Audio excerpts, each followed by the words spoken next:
Azamgarh police को आज उस समय एक बड़ी सफलता मिली जब बीते दिनों अपने माता पिता और बहन की निर्मम हत्या करने वाला आरोपी बेटे को पुलिस ने मुठभेड़ के बाद गिरफ्तार कर लिया। कप्तानगंज थाना पुलिस द्वारा आज सुबह तेहरे हत्याकांड के आरोपी को थाना क्षेत्र के बनवारी वीर मंदिर के पीछे से पुलिस मुठभेड़ में गिरफ्तार कर लिया गया।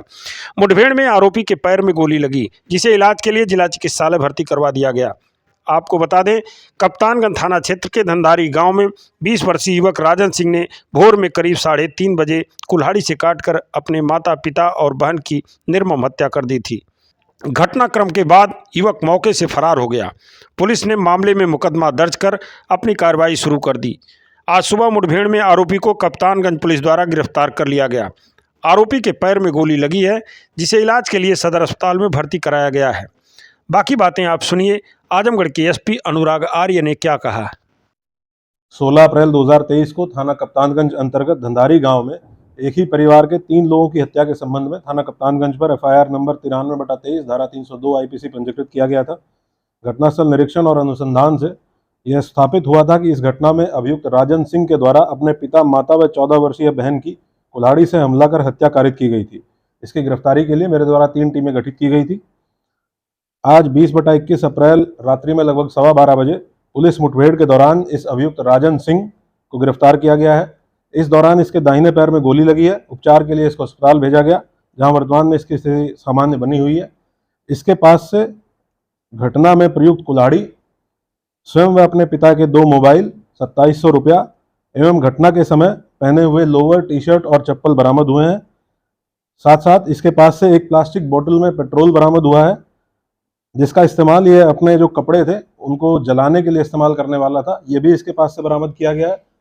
इससे 2 टीमों के द्वारा विस्तृत पूछताछ की जा रही है। अभी तक की पूछताछ से तथ्य प्रकाश में आए हैं कि 15 अप्रैल को इसी के गांव के एक व्यक्ति के यहाँ 2 बोरी गेहूं चोरी इसने किया था, जिसके संबंध में जब इसके पिताजी को शिकायत की गई, इसके पिताजी के द्वारा, माँ के द्वारा इसको डांटा गया। इससे क्षुब्ध होकर इसने रात में लगभग 2:30 से 3 के बीच में उठा और 2 कुल्हाड़ी जो इसके घर पे ऑलरेडी रखी हुई थी उनको उठाया। एक कुल्हाड़ी से अपने पिताजी के सर पे कई बार वार किया। तब तक इसकी माताजी जग गई और इनके बीच में संघर्ष हुआ। इनकी माताजी ने इससे कुल्हाड़ी छीनने का प्रयास किया।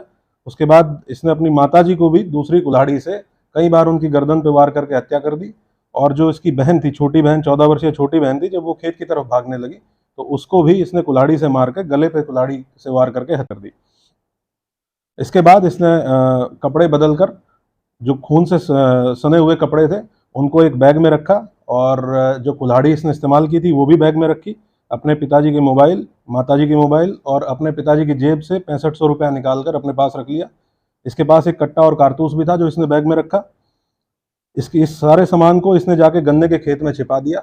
इसका प्लान ये था, इसके बाद जो पूछताछ में इसने बताया है कि ये इसके बाद अपनी जो एक बहन बची हुई थी जो उस दिन शहर में मौजूद थी, उसकी भी हत्या करने वाला था और ये जनपद आजमगढ़ वापस आया था। फरार होने के बाद जनपद आजमगढ़ वापस आया था अपनी बहन की हत्या करने के लिए।